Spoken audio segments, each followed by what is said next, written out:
Vamos à palavra de Deus, livro de Atos, capítulo 1. Livro de Atos, capítulo 1. Nós vamos ler do verso 8 ao verso 11. Atos 1, do verso 8 ao verso 11. Olha que palavra de Deus para os nossos corações, amados. Glória a Deus. Acharam aí? Achou aí, Cris? Isso. Bom, a palavra de Deus em Atos capítulo 1, do verso 8 ao verso 11, diz assim: mas recebereis a virtude do Espírito Santo. Aqui no telão está dizendo, mas receberei o poder do Espírito Santo, que há de vir sobre vós, e ser-me-eis testemunhas tanto em Jerusalém como em toda a Judéia e Samaria, e até aos confins da terra. E quando dizia isto, vendo eles, foi elevado às alturas. Repita essa palavra comigo, elevado. Você vai guardar essa palavra sobre o teu coração, que você vai aprender um ensinamento maravilhoso sobre essa palavra. E ele foi elevado às alturas, e uma nuvem o recebeu, ocultando a seus olhos. E estando-os com os olhos fitos no céu, enquanto ele subia, eis que junto deles se puseram 2 varões, vestidos de branco, os quais lhe disseram: varões galileus, por que estáis olhando para o céu? Esse Jesus, que dentre vós foi recebido em cima no céu, há de vir, assim como para o céu o vistes ir. Olha que coisa linda! Esse Jesus que você viu subindo e que a nuvem ocultou, do mesmo jeito que foi, ele volta. E vai voltar para buscar a sua igreja em nome de Jesus. Amém? Feche seus olhos. Pai amado, em nome de Jesus, nós te glorificamos, Senhor. Nós derramamos, Senhor, toda a nossa devoção aos teus pés. Nós te adoramos, nós te amamos, Pai. Espírito Santo de Deus, que nesta manhã o nosso coração, Senhor, possa estar totalmente voltado e quebrantado em ti, Senhor. Pai amado, afasta de nós todas as coisas que nos prendem neste mundo ainda, Senhor. As coisas dos nossos afazeres que há por vir, ou aquilo que ficou para trás, que muitas vezes está nos incomodando, Senhor. Que nesta manhã o Senhor retire tudo isso do nosso coração e da nossa mente, e nós possamos estar totalmente voltados à tua palavra, voltados aos teus ensinamentos e aquilo que o Senhor quer nos mostrar. Pai querido, eu sei, ó Deus, que o Senhor quer fazer uma igreja forte, pessoas fortes, Senhor, e esta palavra dessa manhã não é diferente disso. Obrigado por tratar primeiro com a minha vida. Obrigado por me fazer crescer em ti primeiro, Pai, para esta igreja também, Senhor, continuar se fortalecendo na tua presença. Nós te amamos e te adoramos em nome de Jesus. Amém. Graças a Deus. Você sente dando glória a Deus aí, em nome de Jesus. Amados, recebereis poder do Espírito Santo de Deus. Jesus, ele é maravilhoso. Quando ele veio em terra e ele fez acontecer o seu ministério aqui, ele fez o ministério acontecer primeiramente por um chamado, o chamado do Pai, chamado de Deus, e precisava ser concluído aquilo que existia no coração de Deus. Porém, quando esta promessa, quando tudo se cumpriu, a palavra de Deus diz que Jesus, ele reúne os seus discípulos, ele reúne os seus escolhidos no Monte das Oliveiras, lá na cidade de Jerusalém. Inclusive isso é um lugar que existe ainda. Muitas pessoas que vão para Israel passam no Monte das Oliveiras. E nada muda, porque lá tem o quê? Oliveiras. Lá tem as árvores. Jesus passeava por aquele lugar. Jesus estava com os discípulos naquele lugar. E agora aqui em Atos capítulo 1, do verso 1 ao verso, até onde a gente leu, a palavra de Deus diz que Jesus chama agora os seus discípulos, leva-os ao Monte das Oliveiras e quer ter uma conversa com eles. Agora, que período da vida de Jesus é esse período de Atos? É o período que ele já foi ressurreto. Ele já foi crucificado, ele ficou 3 dias, ele foi ressurreto, passou 40 dias com os seus discípulos, 40 noites com os seus discípulos, com o seu corpo ressurreto, e agora ele quer dar uma última palavra aos discípulos antes de subir aos céus. ele quer conversar um pouco com os discípulos. Amados, você que é líder de qualquer ministério na igreja, eu não sei qual é, eu não recordo quem são os líderes que estão aqui nessa manhã, mas você que é líder de qualquer ministério, assim como eu, pastor dessa igreja, eu quero estar próximo das pessoas. Eu quero principalmente estar em contato com as pessoas que estão no meu ministério. Eu quero sempre saber como é que vocês estão. Eu preciso sempre saber se está tudo bem com vocês. Eu preciso estar próximo de vocês. E Jesus não foi diferente dessa situação. Quando Jesus ia subir aos céus, ia sentar agora à destra de Deus, ele chama os seus discípulos e fala: vem aqui, vamos conversar um pouquinho. E é lindo, amados, a gente entender o que aconteceu aqui em Atos, capítulo 1 e do verso 8 que nós lemos. Jesus, ele fala assim: bom, muito obrigado por vocês terem passado esse tempo comigo. Agora é o seguinte, o que vocês aprenderam? Nesse tempo que vocês caminharam comigo lado a lado, vocês viram milagres acontecendo, vocês viram sinais, maravilhas acontecendo, mas o que vocês aprenderam? Se eu sumisse daqui agora, qual era a lição que ficava sobre o coração de vocês? Amados, sabe qual a primeira lição que eu e você tira disso? Que todo crente firmado em Cristo Jesus, ele tem que possuir uma identidade. Fala comigo, identidade. Identidade. Essa igreja tem uma identidade. Você já sabe, você está aqui um bom tempo, você sabe que a identidade que essa igreja possui no altar é trazer a palavra de Deus para o teu coração. É viver a palavra de Deus, é crescer na palavra de Deus. Nós não usamos aqui meios, trejeitos, artimanhas para ensinar você acerca do reino de Deus. Não precisa disso.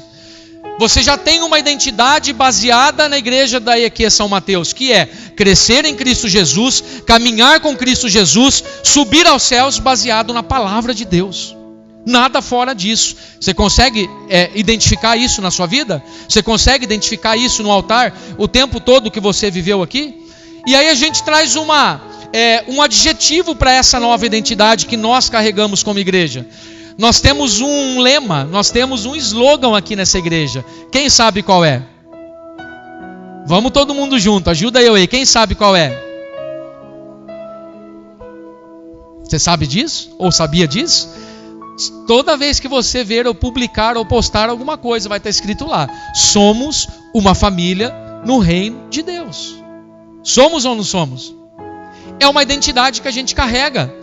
Amados, eu sempre digo assim: se você vier à nossa igreja, você vai, além de receber a palavra de Deus, você vai receber um sorriso de uma pessoa, você vai receber o calor de uma pessoa, você vai receber um abraço de uma pessoa, você vai estar fazendo parte agora dessa família. E agora diz uma coisa comigo: quem chegou aqui e está nesse ministério que foi bem recebido aqui? Fala a verdade. Muito bem.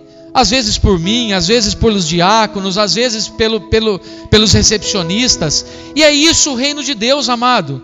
A gente vê ministérios hoje, eu não vou dar nomes, mas a gente vê ministérios que não são baseados em identidade bíblica, são baseados em doutrinas locais. Sabe o que são doutrinas locais? Aquilo que você aprendeu na IBO segunda-feira. Aquilo que fala assim: ó, você quer ser membro dessa igreja? Minha irmã, você não pode usar calça jeans. Você só pode vir de saia. Minha irmã, você não pode cortar cabelo. Meu irmão, você não pode ter televisão na sua casa. Isso é doutrina do homem. Isso não é doutrina bíblica. E agora a pessoa vai crescendo embasada numa doutrina falsa que não vai levar ao céu. E que muitas vezes vive numa mentira. Porque o pastor coloca uma doutrina no altar e fala não pode, mas ela faz nas escondidas. Que negócio de reino é esse? Que negócio de ensino é esse? Vocês estão compreendendo em nome de Jesus?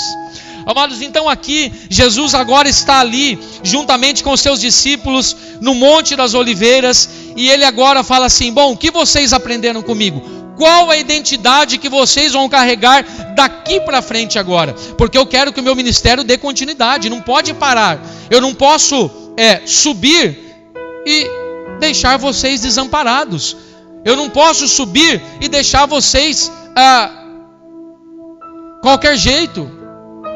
Eu preciso que esse ministério dê continuidade, porque o ministério do início de Jesus foi para formar igrejas, foi para formar nós. Igrejas que eu digo não é templo, igrejas que eu digo somos nós. Hoje você é a igreja do Senhor. Hoje uma pessoa que está sentada do teu lado aí é a igreja do Senhor. Igreja significa eclésia, eclésia significa chamados para fora. Quando a gente entende que ser igreja é só estar dentro do templo, tem algo errado. Igreja é, eu aprendo da palavra, me encho da presença e agora eu vou para fora.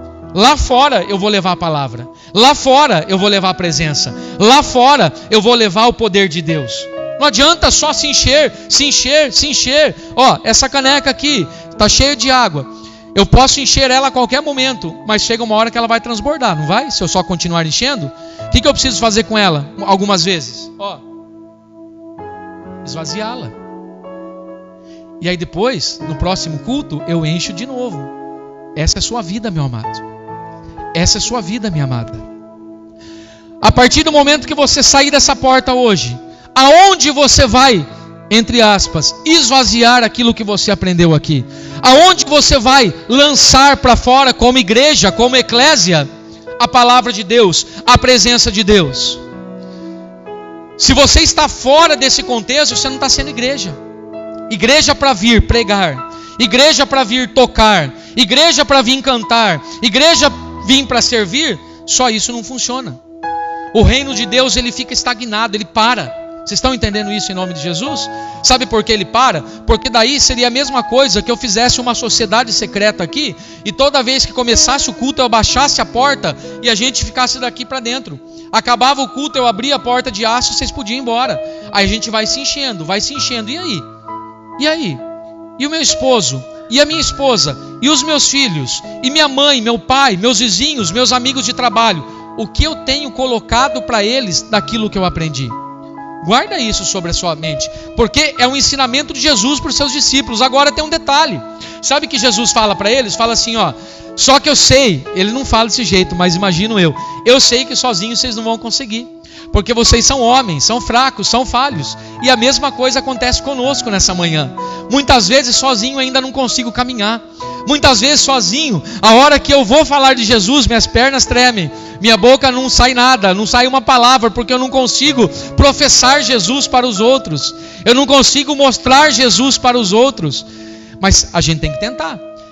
Quem que ora aqui? Deixa eu ver, quem faz oração? Mas não é aqui na igreja, oração na sua casa, pedindo alguma coisa para Deus. No começo não é difícil? Quando você começa a aprender a orar, parece que não sai, parece que você fala assim, Senhor, obrigado. Obrigado, Senhor. Senhor, muito obrigado. Pai, obrigado. Senhor, muito obrigado. Eu te amo, eu te adoro. Obrigado, Pai. E não sai disso, parece um disco enroscado, né? Que fica pulando toda hora. Mas aí você vai aperfeiçoando o seu tempo de oração. Você vai aperfeiçoando falar com Deus. Ó, é a mesma coisa, não repare no contexto, tá? Mas é a mesma coisa que um rapaz quer arrumar uma namorada. A hora que, pá, bateu, fez coraçãozinho.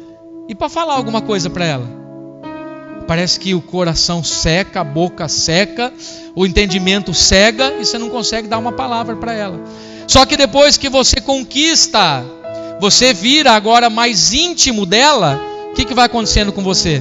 Você começa a se soltar, é ou não é? Você que já namorou lá atrás, né, que hoje já é casado, mas você que está namorando, sabe do que eu estou falando. Parece que tudo é difícil e depois vai se soltando. Na oração é a mesma coisa. A gente começa a orar e agora a gente vai tendo mais intimidade com o Pai, mais intimidade com Deus. Amados, fica tudo muito mais fácil. A gente consegue se aproximar de Deus muito mais fácil. E aí a gente consegue ser um filho de Deus, um cristão mais solto na presença de Deus. E ó, não pensem no que os outros vão reparar em você. Erga a mão para o céu, glorifique a Deus, exalte a Deus, diga com alta voz que você o ama. Qual é o problema? Que vergonha que você tem. Muitas vezes as pessoas vêm na igreja, Henrique, e fica assim dentro no banco, ó, até em curva aqui, ó, fica assim, ó, porque se erguer a mão parece que alguém vai olhar para ela. Amado, se tiver alguém reparando nisso aqui, que cai por terra em nome de Jesus. A adoração ao Senhor tem que ser espontânea. Sabe, tem pessoas que se prendem ao que os outros vão pensar, a que os outros vão achar dela. Eu lembro uma ocasião que na igreja, a primeira a qual me converti lá em Santa Catarina, tinha uma pastora que na ceia, as cadeiras precisavam ser afastadas de lugar. Não podia ficar do jeitinho que está arrumado assim, porque a hora que ela recebia o poder do Espírito Santo, ela rodava na igreja aí, e ela não estava nem aí com os outros, até porque ela estava tomada pelo poder. O que os outros vão pensar que se exploda. Sabe por quê? Enquanto ela está se enchendo do Espírito Santo, outros estão ali acusando ou falando. Se solte na presença do Senhor, igreja. Deixa Deus tomar a sua vida. Você pode receber isso em nome de Jesus? Hoje, a nossa busca em Deus é ser cheio. Não busque em Deus prosperidade só. Não busque em Deus paz, alegria. Busque em Deus ser cheio do Espírito Santo. Ser cheio do Espírito Santo. Pastor, como? Agora a gente vai entrar aqui. Então Jesus fala assim para os seus discípulos no verso 8. É o seguinte: mas recebereis a virtude do Espírito Santo. Ou, na versão bíblica aqui do telão, o poder do Espírito Santo, que há de vir sobre vós. E aí, com este poder, recebendo isso, se enchendo do Espírito Santo de Deus, beleza, agora sim você pode ir lá para fora e você pode falar do meu nome. Agora sim você pode ir lá para fora, você pode expulsar demônios. Agora sim você pode ir lá para fora e você pode falar que Jesus tem um plano na vida dessa pessoa que está perdida aí fora. Agora sim você pode ir lá fora e você pode trazer pessoas para o reino de Deus, resgatar almas que estão perdidas, mas com isso, cheio do poder do Espírito Santo. Deixa eu falar uma coisa para você. Nessa igreja a qual eu fui em Ribeirão Preto, é uma igreja de 6 anos. 6 anos. É uma igreja nova, não é uma igreja velha. 6 anos é um tempo curto de igreja. Em 6 anos eles estão com 12 mil membros. 12 mil membros. O templo deles tem lugar para 4 mil pessoas, onde eu estava. Agora, qual é o sucesso? Pastor bonito, forte, robusto, pastor rico, próspero? Nada disso. A gente aprendeu todo um processo. E acredite você se quiser. Sabe quantas almas eles batizam a cada 2 meses? A cada 2 meses. Roberto, é cravado o batismo lá. Tem data marcada. De 2 em 2 meses. Tem batismo marcado naquela igreja. De 2 em 2 meses, em média de 150 a 200 pessoas são batizadas naquela igreja. Ribeirão Preto, perto de nós aqui. Aí a gente vê tudo aquilo e a gente fala assim, por que não? A gente não pode viver um avivamento desse? Por que não a gente não pode ser cheios do poder do Espírito Santo como esse? Agora o que eles fazem? Mágica? Não. Eles pagam para a pessoa ser batizada? Eles pagam para a pessoa estar na igreja? Não. A única estratégia é isso aqui, palavra de Deus. Agora, única estratégia é do altar. Agora é o seguinte, tem pessoas cheias aí onde vocês estão. Tem pessoas que são sedentas por alma. Tem pessoas que querem a qualquer custo resgatar pessoas perdidas lá fora. A pergunta que eu deixo para você nessa manhã, amados, é: quantas pessoas no seu tempo de vida cristã você trouxe para o reino de Deus? Quantas pessoas você nessa semana que passou falou do amor de Deus? Eu não estou comparando nós com eles não. Só estou dando um exemplo de sucesso em Cristo Jesus. Agora, quantas pessoas você falou assim, meu irmão, deixa eu dizer uma coisa para você, Jesus te ama. Deus tocou no meu coração, nem te conheço, num ponto de ônibus, dentro da empresa, mas Deus falou para dizer para você que Ele te ama. Quantas vezes você fez isso essa semana? Não vou nem dizer a vida toda, estou dizendo dessa semana. Pessoas que talvez que estejam do seu lado no trabalho, querendo se matar muitas vezes, porque não aguenta mais essa vida, e você não tem coragem de falar assim, Jesus te ama. Amados, isso é muito sério, porque uma igreja de sucesso, um cristão de sucesso, uma família de sucesso em Cristo Jesus, ela é medida não pelo quanto você frequenta a igreja, não pelo quanto você está dentro do templo, mas ela é medida por quantas almas você trouxe e resgatou do inferno para o reino de Deus. Essa é a pergunta que você tem que se fazer. No tempo que eu estou agora dentro do reino de Deus, quantas pessoas eu trouxe para o reino? Agora existe uma verdade contrária aí também. Sabe qual é? Quantas pessoas eu afastei do reino de Deus? Por causa do meu testemunho, por causa da minha fala, por causa do jeito que eu sou, por causa da minha língua. Quantas pessoas eu tirei do reino de Deus? Isso é muito grave, isso é muito sério. A palavra de Deus diz que quando Jesus voltar e buscar a sua igreja, as nossas obras vão ser refinadas e passar pelo fogo. Tudo que nós fazemos, tudo vai ser passado pelo fogo de Cristo. Todas as nossas obras, aquelas a quais você ganhou, pessoas para Cristo e aquelas a quais você afastou pessoas do reino de Deus. Pensa nisso nessa manhã. Mas vamos continuar a palavra aqui que eu quero ir embora. Embora no sentido da palavra, tá? Não é embora para casa não. Então, a palavra de Deus diz assim, que Jesus fala para os seus discípulos: agora vocês vão receber poder. E a palavra que Jesus colocou para eles é receber. Henrique, vem aqui por favor. Ó, eu vou te dar isso aqui.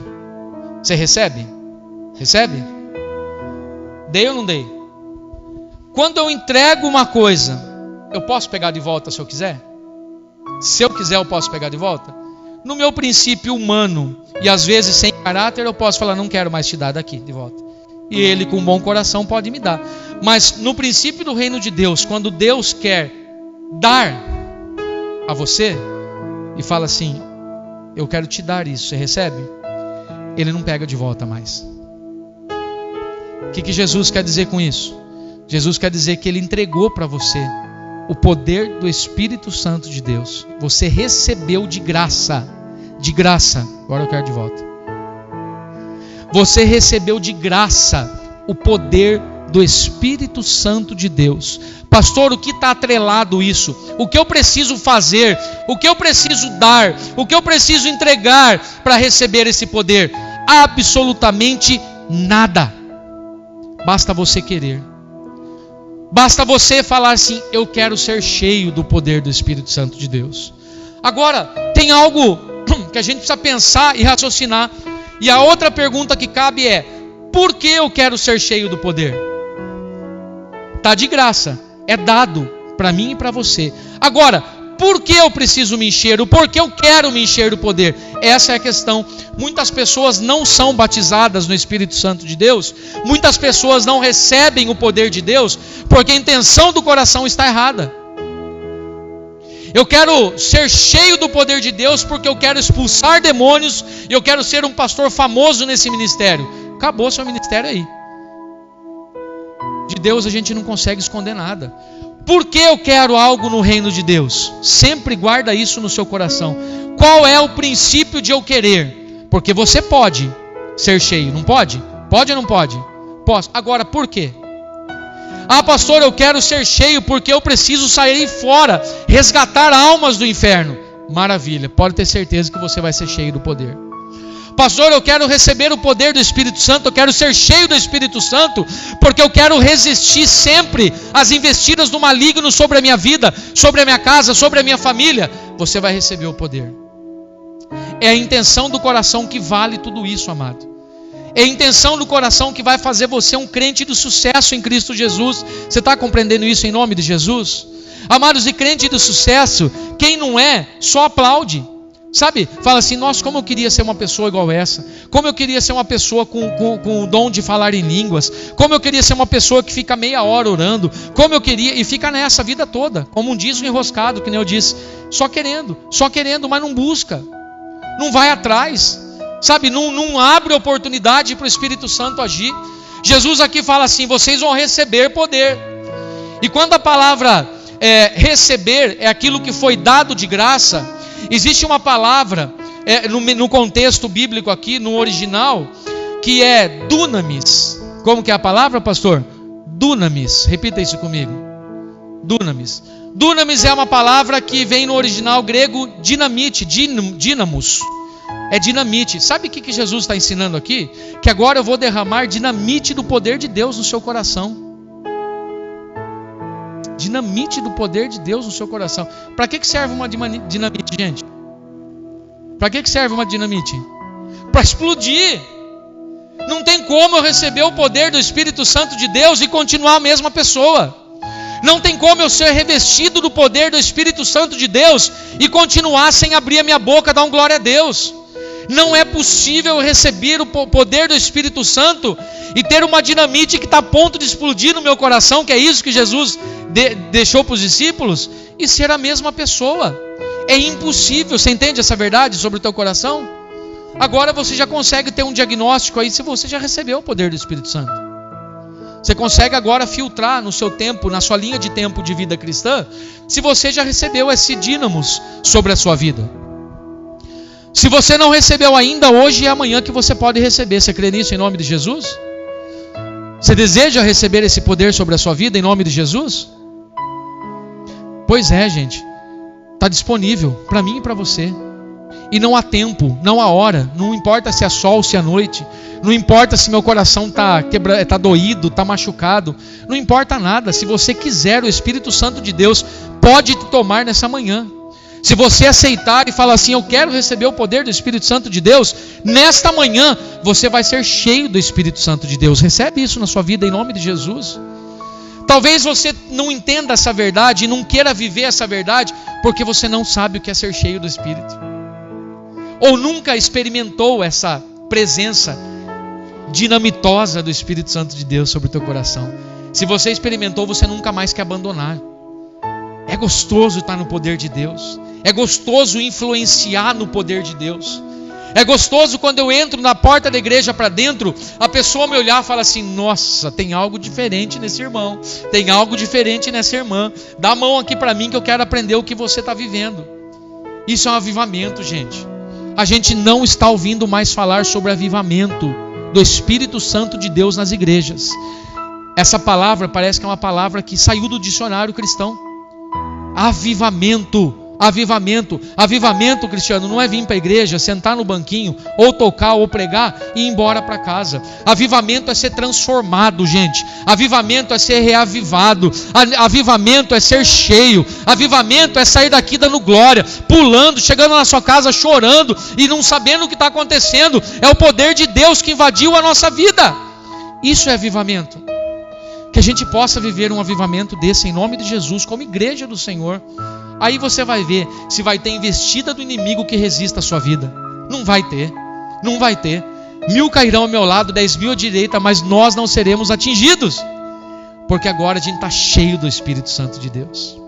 Continua aqui e a gente logo vai partir para a oração em nome de Jesus. Lembra que eu falei para você guardar uma palavra no seu coração? Qual palavra era? O pastor judia da gente. Qual, Rafael? Não, quem falou aí? Elevado. Muito bem, Fábio, parabéns. Ponto para IBO. 5 pontinhos lá para IBO. Ah, vocês dois? Existe um mistério aqui que foi revelado e vai ser revelado para você nessa manhã. Elevado é diferente de ser levado. Levado é uma palavra. Elevado é outra palavra. Tem significados diferentes. Levado é quando algo ou alguém com uma força maior do que aquilo que vai ser removido consegue tirar do lugar. Então, por exemplo, eu posso levar essa caneca de um lugar para outro. Por quê? Porque a minha força é muito maior que o peso dessa caneca. Sim ou não? Muito bem. Isso é ser levado. Agora, elevado é diferente. Elevado é você você tirar um objeto ou sair com a própria força dele. Jesus não foi levado ao céu por uma força superior. Jesus não foi levado aos céus por anjos nesse momento aqui. Jesus, a palavra de Deus diz que ele foi elevado. Sabe o que significa isso, gente? Que ele próprio se elevou aos céus com seu próprio poder, com seu próprio título de filho de Deus, com seu próprio título de Deus. Ele mesmo com suas próprias forças começou a subir. E a palavra de Deus diz que os discípulos começaram a olhar. Imagina essa cena comigo, contempla isso, igreja. Jesus começa a subir, sai do lugar, sai lá do Monte das Oliveiras, e os discípulos agora começam a observar. E a palavra de Deus fala que os discípulos ficam com os olhos fitos ao céu. O que é olhos fitos? Fixo. Não tira os olhos em momento algum. E Jesus subindo. E aí a palavra de Deus diz que uma nuvem começa a tomar Jesus. E aí eu também já entendo uma outra verdade, que essa nuvem não é uma nuvem comum, igual você vê aí fora. Sabe qual é essa nuvem que toma Jesus? É a mesma nuvem que guiou o povo de Israel lá no Egito. É Deus tomando Jesus ali, é o reino de Deus agora tomando Jesus de volta para o seu lugar de origem. E aí eu imagino que Jesus começa a entrar na nuvem, os discípulos ali olhando fito, sem tirar os olhos. Imagina uma cena dessa, gente. Você vê Jesus o seu mestre, aquele que você caminhou, agora aquele que ressuscitou, teve a última palavra comigo, agora começa a ser elevado nas alturas, e aí a cabeça de Jesus entra, o seu corpo fica para fora, começa a entrar. Aonde Jesus está indo? Dentro de uma nuvem, Jorge? Jesus senta na nuvem e fica lá só esperando a ordem do Pai? Não, olha que coisa maravilhosa que eu quero mostrar para você, gente. A palavra de Deus, ela é muito clara, e ela tem muita ligação de Gênesis e Apocalipse.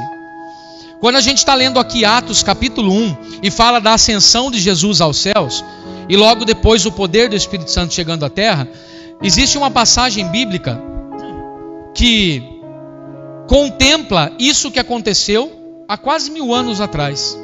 Há quase 1000 anos, Jesus nem existia, mas existe uma revelação de Deus para um homem chamado Davi, que mostra mais ou menos o que está acontecendo com Jesus agora em cima das nuvens.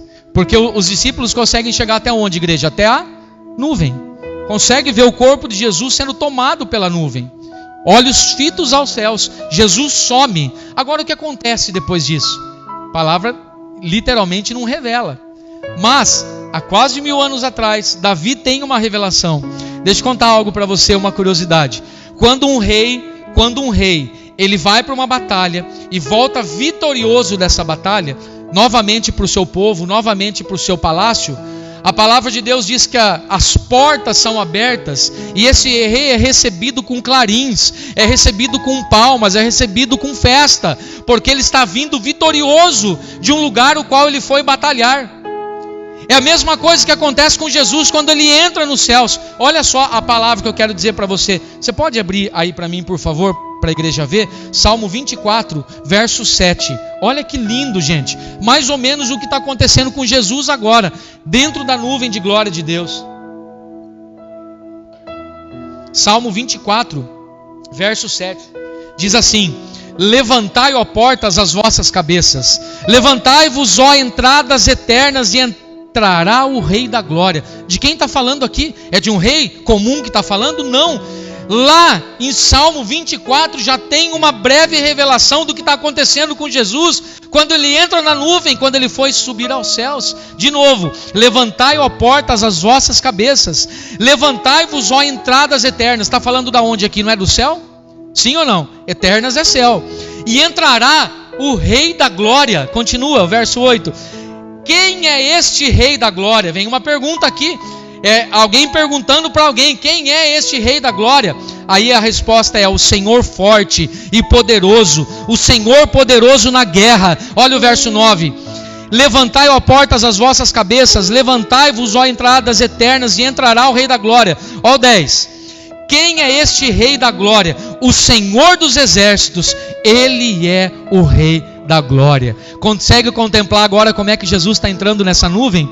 Jesus está entrando nessa nuvem assim, igreja. As portas do céu estão abertas, recebendo um rei vitorioso que saiu aqui da terra, guerreando, lutando, trazendo a nossa vida junto com ele, porque Jesus, ele veio para resgatar a minha vida e a sua vida. E agora ele entra na nuvem e as portas do céu são abertas, e fala assim: quem é este que está chegando? Aí o anjo diz assim: este é o Rei da Glória.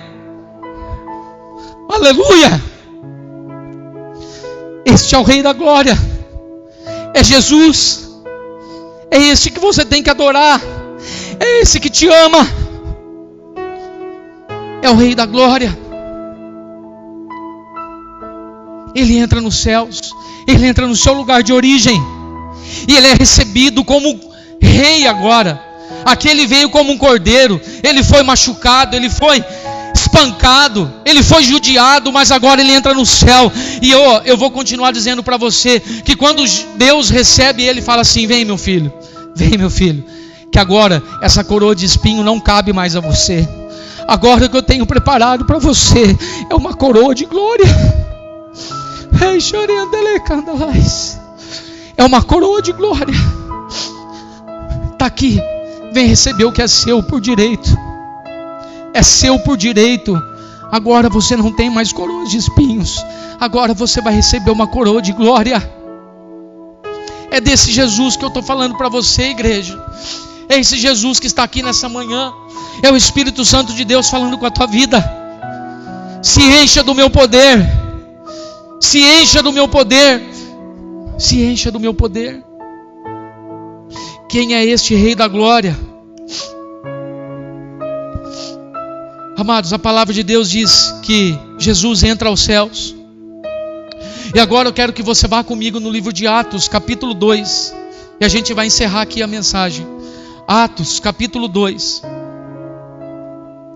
Jesus já está lá com o Pai, já está em glória, já está no trono, sentado à direita de Deus.